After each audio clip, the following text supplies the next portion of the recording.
मुग्धा और उसकी सास के बीच पूरा समय सास के किसी ना किसी काम को लेकर मतभेद चलते ही रहते हैं।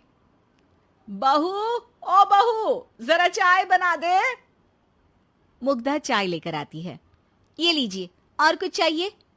अरे नहीं, बस चाय पीने का मन था। जाओ, तुम दूसरा काम करो।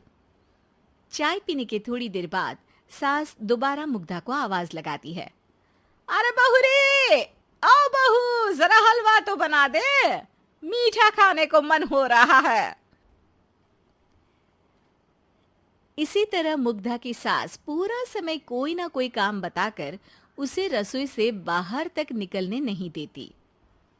कभी चाय, कभी हलवा, कभी पानी तो कभी दूध, हर समय खाने को चाहिए और उसके लिए अपने हाथ पैर बिल्कुल नहीं हिलाने। परेशान किया हुआ है इन्होंने। सास की जबरदस्ती परेशान करने की आदतों से दुखी मुग्धा एक शाम सचिन के साथ अपने कमरे में बैठी हुई बात कर रही होती है। सुनो जी, मम्मी जी की ये जानबूझकर मुझे परेशान करने की फरमाइशों से मैं बहुत फ्रस्ट्रेट हो चुकी हूँ। पूरे दिन में एक सेकंड का आराम नहीं मिलता। रसोई से बाहर कदम रखती नहीं कि बहू ये बना दे, बहुरी वो बना दे। अरे इनकी फरमाइशें चलती ही रहती है।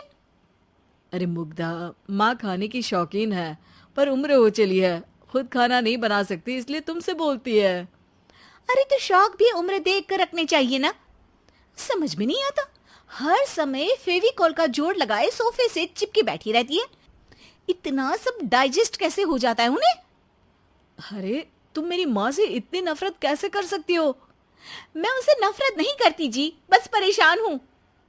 जहां मुग्धा अपने पति से ये सब बोल रही होती है, वहीं उसकी सास भी कमरे के बाहर दरवाजे से कान लगाए सारी बातें सुन रही होती है और अगली दोपहर रसोई में मुग्धा के पास जाती है।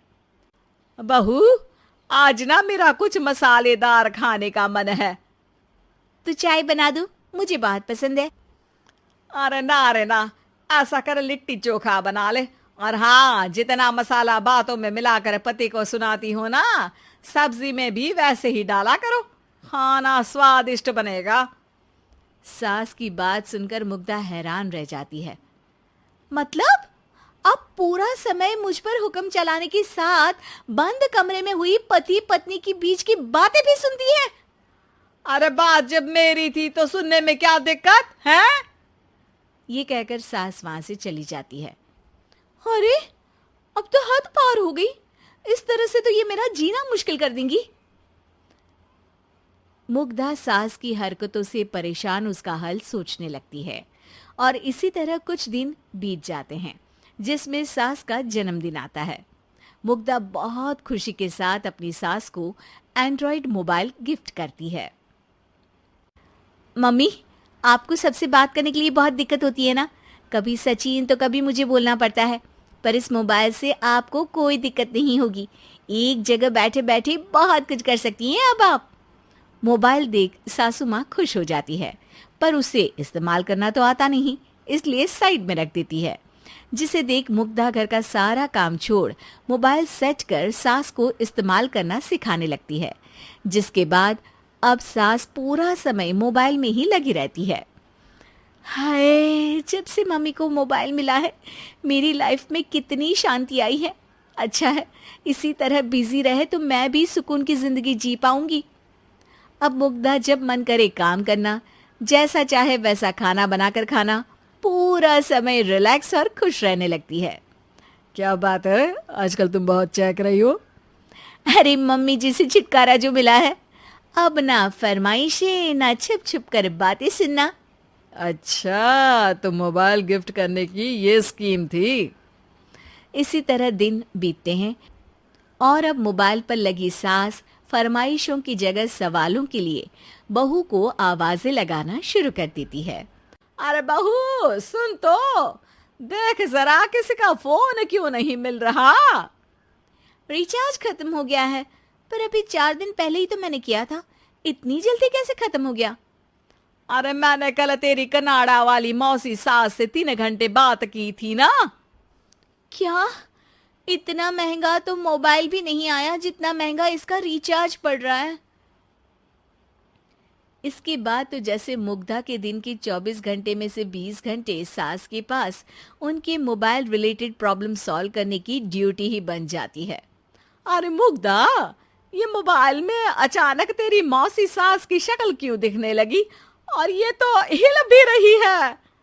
मम्मी, ये गूगल डुओ का वीडियो कॉल है। इसमें आप बात करने के साथ एक दूसरे की शक्ल भी देख सकती हो। अच्छा, ये तूने मुझे पहले क्यों नहीं बताया? अब बताने के लिए पहले नहीं बताया। इसी बीच सचिन भी वहां आ जाता है और सास अपनी वीडियो कॉल में बिजी हो जाती है। क्यों, सास बहू में क्या गपशप चल रही है? इसे गपशप नहीं, दिमाग का दही होना बोलते हैं। पर तुम तो मम्मी को मोबाइल देकर बहुत खुश थी, फिर क्या हुआ? हाँ, उसका सुकून भी कुछ ही दिन मिला। अब घर के टंटे खत्म हुए तो मोबाइल की टिंग टिंग शुरू हो गई। देखो भाई, कुछ पाने के लिए कुछ खोना तो पड़ता है। आखिर तुमने मोबाइल अपने फायदे के लिए ही तो दिया है, तो फिर सवालों के जवाब भी देने पड़ेंगे, क्योंकि जब तक उनके हाथ में ये फुंथरू रहेगा, तुम्हारी लाइफ में प्राइवेसी और सुकून रहेंगे। कहने का मतलब है अगर इससे प्यार बढ़े तो दाग अच्छे हैं। अरे मुझे पहले दिन से ही पता है मोबाइल किस मकसद से दिया गया है। भूलो मत, इससे पहले मैं बातें ही सुनती थी। सास की ये बात सुनकर मुग्धा शॉक में और सचिन हंसता रह जाता है।